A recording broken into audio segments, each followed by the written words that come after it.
Welcome to Professor Game Podcast, where we interview successful practitioners of games, gamification, and game thinking who brings the best of their experiences to get ideas, insights, and inspiration that help us in the process of getting the students to learn what we teach.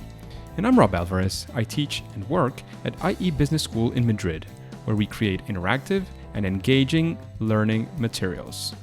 Want to know more?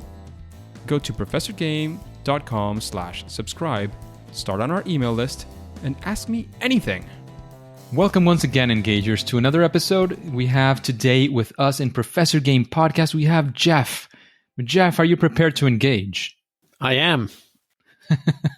Let's do this, because Geoff Engelstein is an award-winning tabletop game designer whose titles include Space Cadets, The Fog of War, Pit Crew, The Expanse, and recently released Versailles, 1919, and Super Skill Pinball. He's also an adjunct professor of game design at the NYU Game Center, so very, very exciting.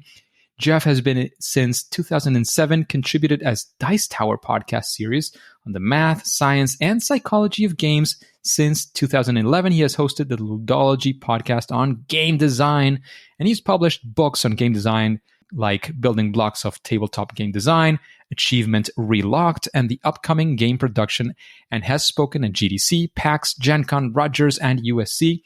And he has a degree in physics and also in electrical engineering from the MIT. So very, very complete profile. Many good things to see there, Geoff. Is there anything that you'd like to mention before we kickstart? No, you covered just about everything. So let's just jump into it. So Geoff, we're delighted to have you in the podcast today, but we'd like to know a little bit about, your typical life and, one day in the life of Geoff, or, 1 week. What is it? I don't know if to call it a regular day or not, but how does that look like? Well, a lot of the game design stuff that I do is, I won't say a hobby, but it's not my main source of income. So most of the time I spend, I do a lot of engineering and product development. Running a business takes up most of my time. But certainly, in the evenings and on the weekends and stuff like that, I spend a lot of time thinking about game design and game theory and the way that it intersects with psychology and other aspects of the world, as well as just kind of working on my own designs to try to put some of that theory into practice. That sounds absolutely fantastic, enticing, and more. And that's why we'd like to get into our next question. Our next question is, and this is a question we make to every single guest, because we are convinced that this is a very great way to learn, a very great way to share your ideas, and it's through failure. As we know in game design, one of the main things that we do is we fail and we learn. So we would like to address what you might maybe call your favorite fail or first attempt in learning. Your favorite failure, and of course, be with you, go through that story, learn what we can from that. Can you tell us that story? Well, my favorite story in this area, I've had plenty of failures that occurred publicly, but this one, fortunately, I kind of caught it before something got out the door. We had one of my earlier game designs, Space Cadets, is a cooperative game that's basically like a simulation of being a crew running a starship, like in Star Trek or something like that. Each person has a role, and you're just trying to fly and accomplish your mission with your teammates. And for the longest time, it was the way that you lost the mission is if you lose a mission is if your ship blows up, is the way most of it works. And the way that the ship took damage and blew up was it just the enemies attacked and you would roll dice, and there was a little damage chart, and if the damage got to the heart of the ship and blew up your reactor, then you died and the game ended. And as part of people never liked the ending. It wasn't always, people never like to lose. So certainly with the losing ending, people never enjoyed that part.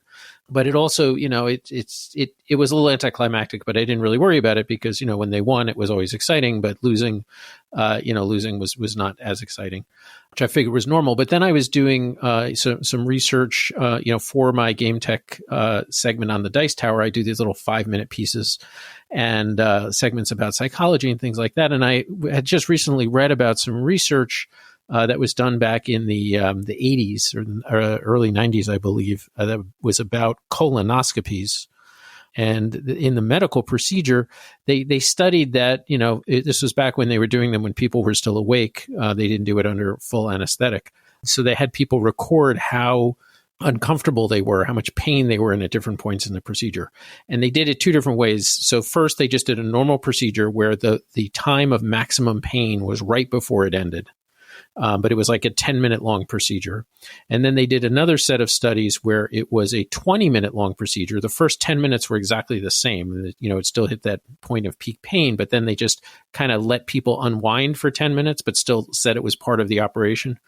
And then later they would ask people about the total pain or discomfort that they felt for the procedure. And, they kind of figured that it would probably be about the same, or maybe the people that the 20-minute long procedure would feel that it was more painful or more discomfort because they were having the operation for a longer period of time, twice as much time.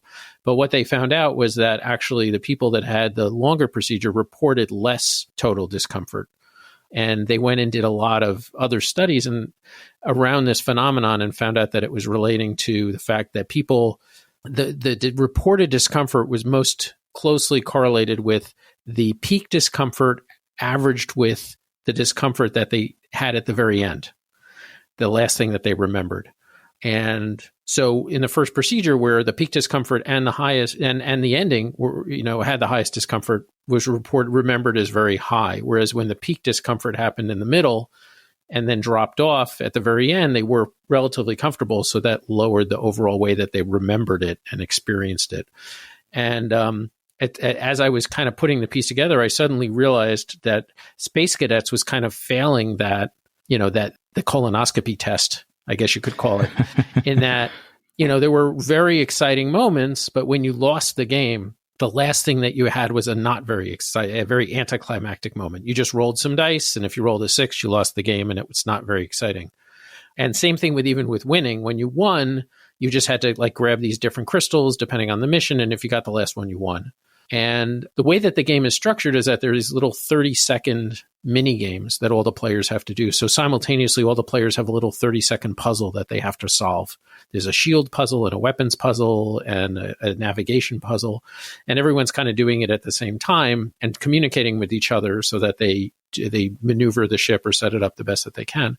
So when we went back to the drawing board with my co-designers, and we realized we have to make the ending more exciting. And we ended up adding this thing that in order to win the game, you didn't just have to accomplish the goals, but you also had to jump out of the sector. And we added this little warp jump mini game that you had to do, where you had 30 seconds to basically roll 5 dice and have them all be the same, but you could manipulate them and do other things, which was very exciting. And then even when you lost, rather than if you took all this damage, we left that the same. We didn't make the players instantly lose. We added what we called a core breach mechanism, which was where if you got a core breach, you could potentially lose.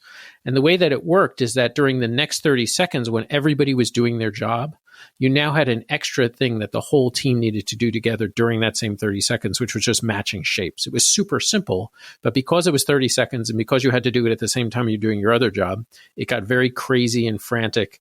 And the first couple of times it was easy to do, but it got harder and harder each time you had another core breach. And eventually, your ship would blow up. We made it so it was, it was only in 30 seconds, it was only so many shapes that you could match. And just that change to the game of adding those two little exciting finishes just completely changed the characteristic of it. And our play test just went so much better after that, I was so happy that we realized that, that failure to create an exciting moment right at the end was really hurting us. And, when we corrected it, even, a lot of the positive comments that I got of the game after it released was about how much fun the ending was. And even when people lost the game, it was still so exciting and so cool that they remembered it very fondly. I love that story for many different reasons. One of them, of course, is the fact that, and I say this pretty often, is that failure is usually at least not fatal, not final, and you can recover from it. And I love the fact that in this story, that's exactly that. You had an initial failure. You realized something was not going as well as it could. You did something about it. You found out in the playtest. You figured out something new, went back to the drawing board for the ending. You solved that problem that you were encountering, and you were able to get. And as we know, it was later a big success. So I love that story. Is there anything that you want to sort of leave us with from that story? Any key lesson aside from that? Yeah, I mean, really, just in terms of, any activity, I think we intuitively understand the importance of, having a good ending, but I don't think we really, think about it. At least I wasn't thinking about it in that way. But I mean, even think about it if I see a movie that's got a fantastic sequence in the middle of the movie versus another movie has a fantastic sequence as the last thing that happens in the movie, you're going to be much happier with the second thing. So, you want to, when you're doing your game designs, just like really any other, creative activity, I think you want to end on a very high and strong note. So I think that's the lesson that I try to take from that. Absolutely. Absolutely. And that has to do with game design. It has to do with service experiences. It has to do with almost anything. That last moment, that last touch that you have with your players, it could be your customers, it could be your students. It has to hopefully end on a high note. And that's very difficult with students as well, because as you know, usually it ends on a test, which can be a disappointment many times. That's true. Yeah. I mean, in my game design class, we try to, our last classes are demonstrations of the final projects. So at least we're all kind of playing games together and having some fun. And so we're all having an opportunity to do that. But yeah, in most classes, they end with a little bit of anxiety. So that can be a problem. A high note instead of a low one, for sure. No, I completely agree. In fact, when I teach operations, I have to make a final exam to the bachelors, and it has to be common to the other sections as well. So that's the way it is. But literally, when I teach game design and game thinking and gamification, I literally go exactly for that, having the final project there, either a presentation or the playing of the actual result. That is where you want to end. You want to get people excited about what they got. So I love that story completely. And talking about success, I mean, not everything is just about failure. Eventually, as in this story, things might or will end up in a success. And I wanted to sort of build up to that success with you. Is there a story you'd like to tell us about a time you set out to do, again, a game, you did your game design, and it actually went the way you wanted it to, eventually, the first or the second or the nth attempt? And we want to be there with you. If there's any sort of success factors that you want to discuss, that would be great. Well, this one this one is more on the gamification path. As I mentioned, I have a company that does product development, and again, I was researching, and I'm sure you're familiar with the. I was looking at different studies, and there was a study about car washes and rewards for getting your car washed. I don't know if you're familiar with this study from loyalty programs. I haven't seen the study though. Yeah. So the idea was, that they gave, it basically, the idea is that if you give somebody pre-punches, they handed out two different types of coupons. You needed to get 8 car washes to get a free one. And if they gave somebody a coupon that was for 8 car washes, but nothing was punched out already, about 17% of the people got the free car wash. But if they gave one that had 10 punches on it, but 2 were already punched, so they still had to get 8 more, but they started out with 2, then almost double the number of people redeemed that coupon, completed it, versus having nothing done. And the researchers called that... and now I'm completely blanking on it. The term. I'm blanking on the name. But I know exactly what you're talking about. But it's basically like some sort of earned progress that they already had. So, I'd read that study and I thought that was really, as these studies go, I read a lot of these kind of psychology studies and things like that. And most of them are like, with this one, it was, instead of being 50-50, it was 56-44. It's always tiny little effects to move stuff. So to have something where it actually doubled the response rate, I thought was insane. So I decided to try to incorporate this into our proposals, because we do very long term. We're quoting like to do a 6-month engineering development project for somebody, and part of the proposal is we do a whole schedule for people. We give them a whole Gantt chart that shows all the different phases and stuff like that. And what I started doing after I read that study is, we always have to do a certain amount of work to prepare the proposal. We do some studying, we do some review of the project. We don't get paid for it, but we do some legwork. And what I started doing was I started putting that on the schedule that we gave people, but showed them that I marked those tasks as done. So everything else was the same, but I just marked it. I put it in and I said, okay, here's our proposal. It's going to take this many hours. And the first 10% of the hours are already completed because we already did this work prior to giving you this proposal. And it's very hard in the business to keep statistics on what it is, but I know that, just from looking at it in general, that it definitely improved the response rate and, landed us some projects that I'm confident that we wouldn't have gotten otherwise. So again, it's just a question of framing it. I didn't, charge anything differently or give anything away that I wasn't giving away anyway, but I just, made it seem like people, hey, we're already on the road with you guys. It's a journey we're on, but we've already taken the first few steps together. So let's keep going. And that kind of got people invested in it. It makes people basically feel that, as you were saying, things are already done. You've already advanced and they feel you're already sort of committed. And of course, a client will definitely appreciate commitment from their provider. So completely agree. I had heard of that one, of punching the cards, but I didn't know it was from a car wash, actually. I've used that example a few times as well. It's a very good one. And it's a very good application. It's not an expected one. It's not the kind of thing that you would necessarily expect. But marking that shows visually and sort of sensorially that that your client can see that you're already doing things, and that is absolutely fantastic. So, Geoff, we've been talking about game design. We've been talking about priming things through gamification for product design as well. When you have a challenge, and again, whether that is building a new game, a new board game, whether that is, you're building a product and you'll have to use these game design ideas and elements in your product. When you're going to do these things, of course, choose one. I'm guessing that they're not exactly the same. Do you have some sort of thought process, some steps that you follow? How do you approach these problems?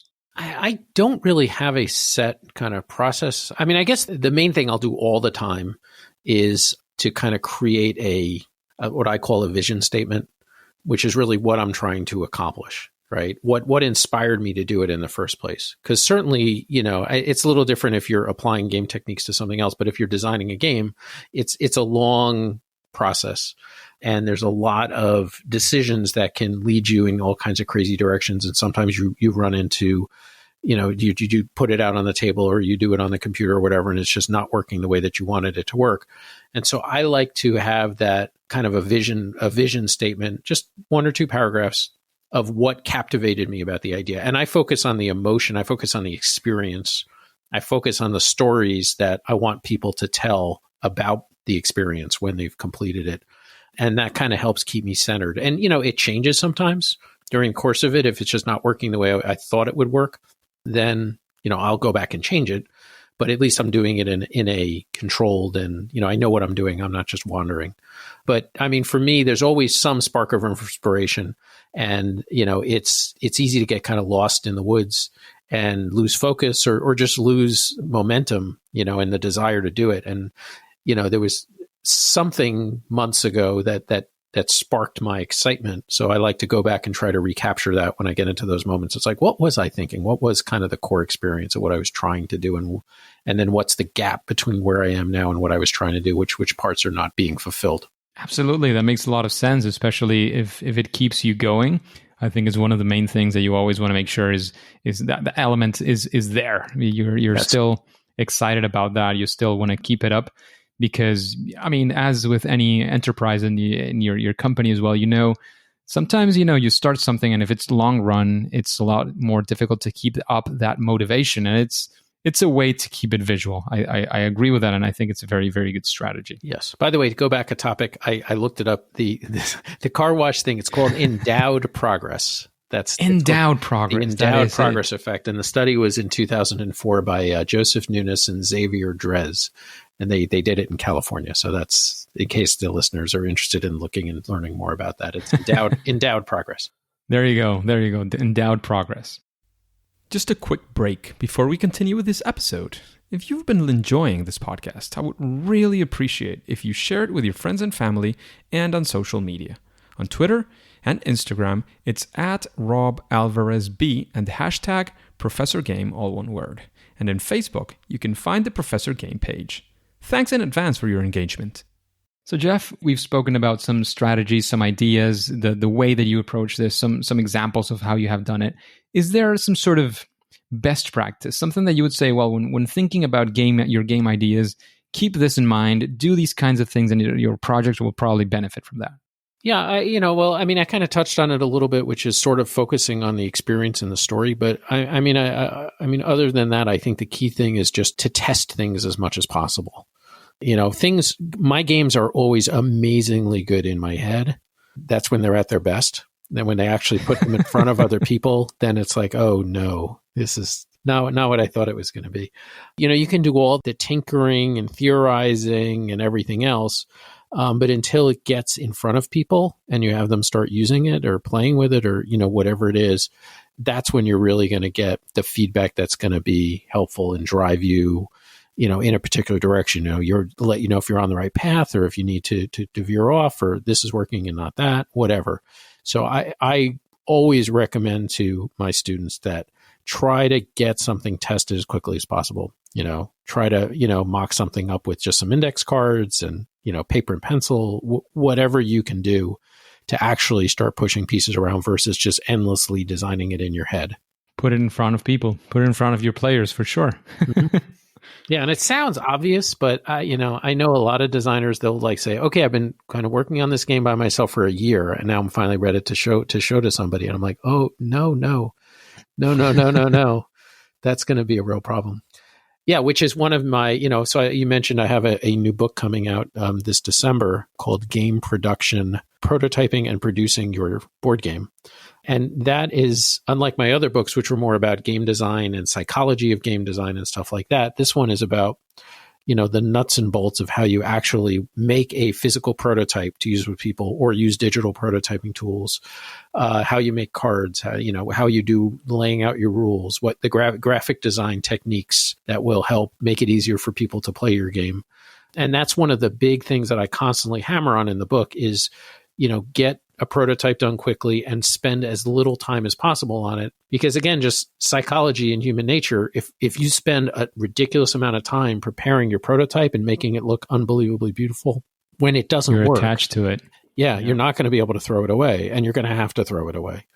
So, to make that psychological element of it work, if just spend as little time as you can getting the prototype together. And so I talk about a lot of techniques to enable you to get something to the table quickly. It's funny. I was very recently at giving a talk with the Club of Behavioral Economics at the university I teach at. They invited me for a talk, and somebody asked because I said ship very fast. I'm not sure it's with the founder of one of these giants, LinkedIn, Amazon. I'm not sure which one who says if you shipped your first product and you were not embarrassed by it, you shipped too late. Okay, that's interesting. So you can take it as maybe not shipping, but play testing before. Sure. Well, I mean, that's why I am super envious of people that do computer games or online products or something like that. It's just so easy to tweak it later, right? I mean, a board game is such a physical artifact that if there's something wrong, it's very hard for you to update it in the field, right? So that you gotta make sure it's more. But yeah, I mean, if you put a game down on the table and it's perfect, that's a really bad sign. Yeah, absolutely. And precisely one of the questions was, but are you sure, there's all these, and as you were saying, there could be all these consequences, especially with a physical product. And I said, yeah, well, I understand, but that doesn't mean you don't get it in front of people. I mean, the shipping is maybe of some physical products that you can tweak, especially with digital products. I think it applies very, very well. Mm-hmm. As you were saying, they can be updated.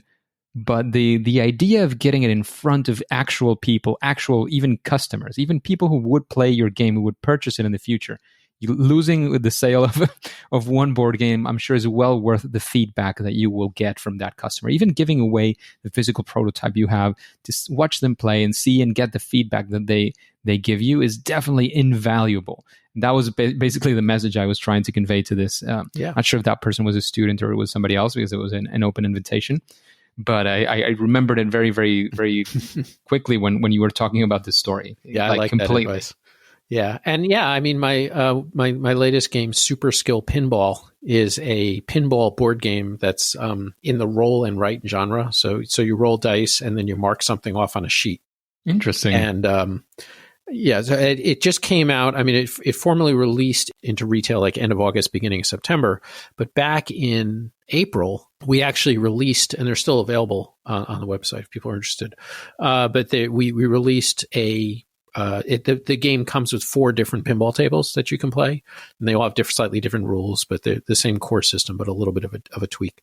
So we released the introductory table online, as a free download. So it was a PDF, and you could just download it, and it had simplified rules, and you could just play it. And the feedback that we got on that, we did go back and change some stuff a little bit in terms of the rules, because all of a sudden people were confused about certain things that we did not think they would be confused about. And so it 100% informed the way that we changed the rules for the production version. And yeah, you could say maybe some people that would have bought it just downloaded the free sample table. But I think in the end, it really overall helped the sales of the game. Absolutely. Because if your product depends on those extra, 10 sales that would have gone down the sink, the problem is not that you gave it away to 10 people. You have another problem. Yeah. Well, this is really up. So, this has been downloaded thousands of times now. So it's because it's. But I mean, in general, when you're getting it in front of people, not necessarily giving it away on online, and especially with somebody who can reach quite a large audience like yourself. But I mean, in general, if your problem is that one, you probably have a bigger problem than giving away a few of your copies. Mm-hmm. So Geoff, talking about recommendations, that's a fantastic recommendation. And I would like to know if you have. I know you also interview a lot of people, so this is a especially useful question in this case, for at least for the audience and for me.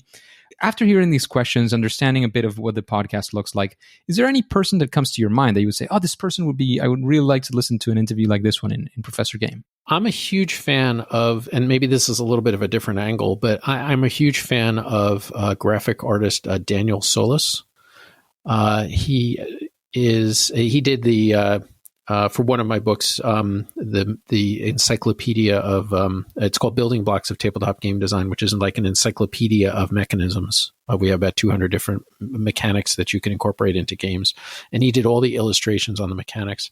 But the way that he approaches graphic design in terms of treating it as a real language, of creating a grammar for the game and for, whatever it is, if you're doing gamification or whatever, I just think that he's such a combination of analytical, psychological, and artistic approach to, kind of creating what are the verbs and what are the nouns and how are we going to represent them and how are we going to be consistent and how is it going to be easy for people to understand that.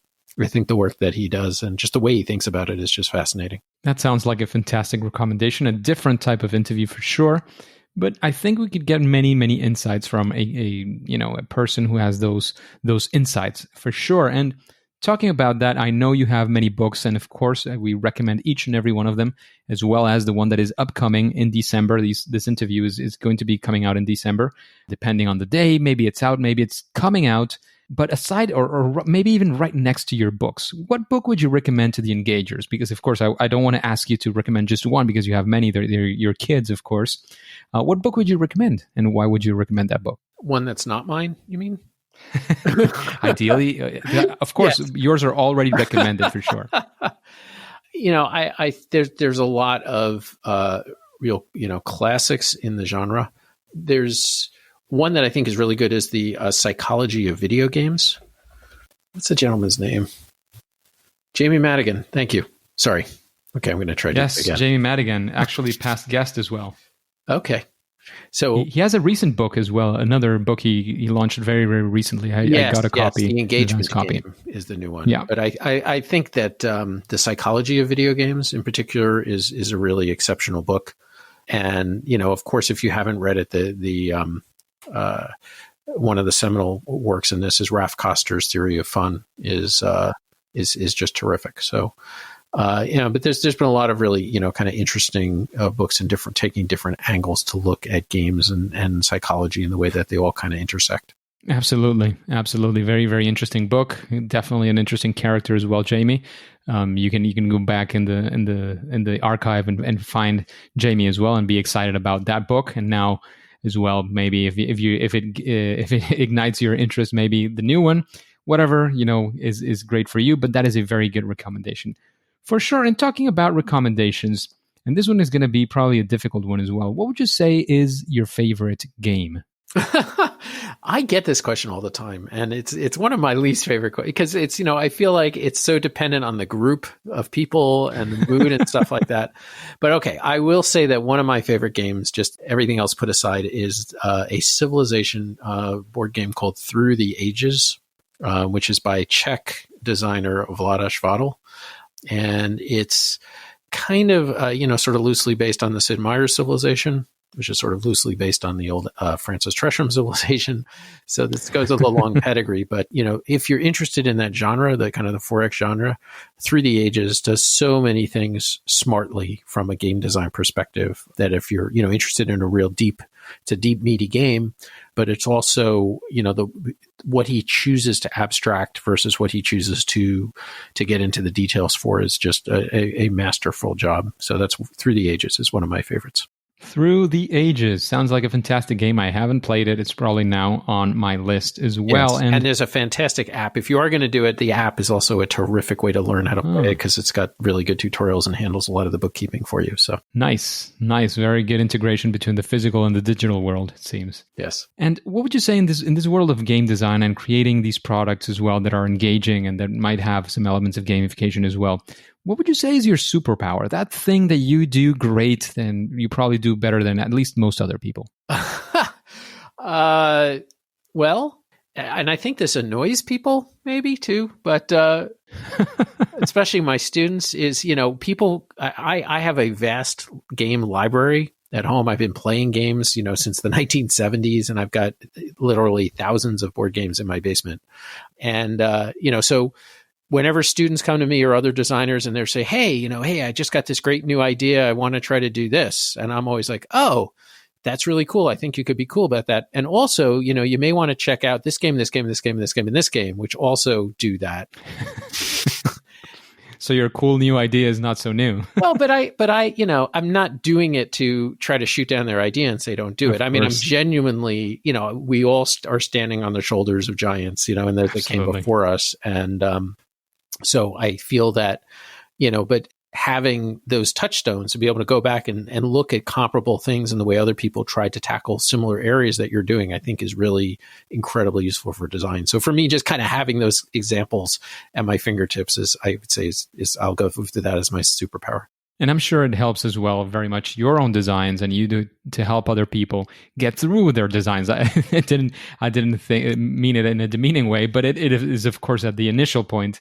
If you're very attached, as we were saying at the start, if you're very attached to your idea, maybe you might feel, your ego is a bit hurt, but that is on you, not on Geoff, who's actually pointing out how you can learn from that experience that somebody else as well has had before.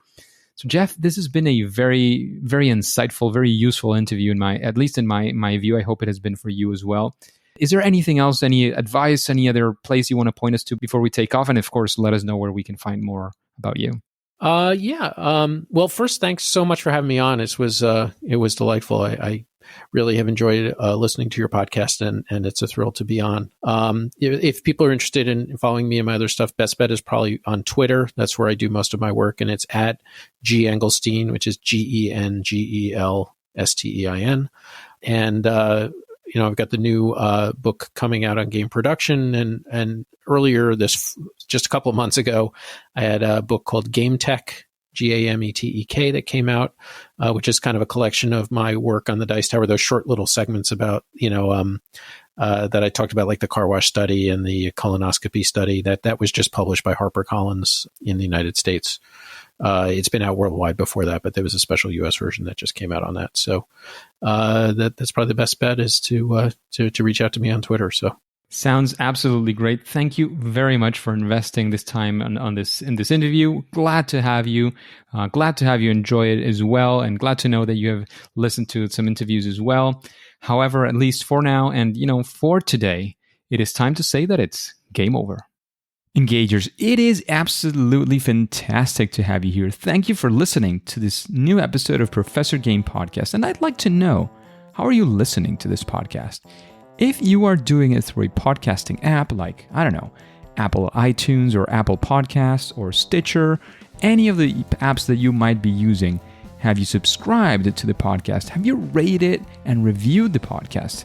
If you haven't, please go ahead and do so. That way we can reach more engagers like you to achieve our mission of making learning amazing. If you want any instructions, all you have to do is go to professorgame.com/iTunes. That's the link that we used. And of course, before you go on to your next mission, remember to do this. Remember to click subscribe and listen to the next episode of Professor Game. See you there.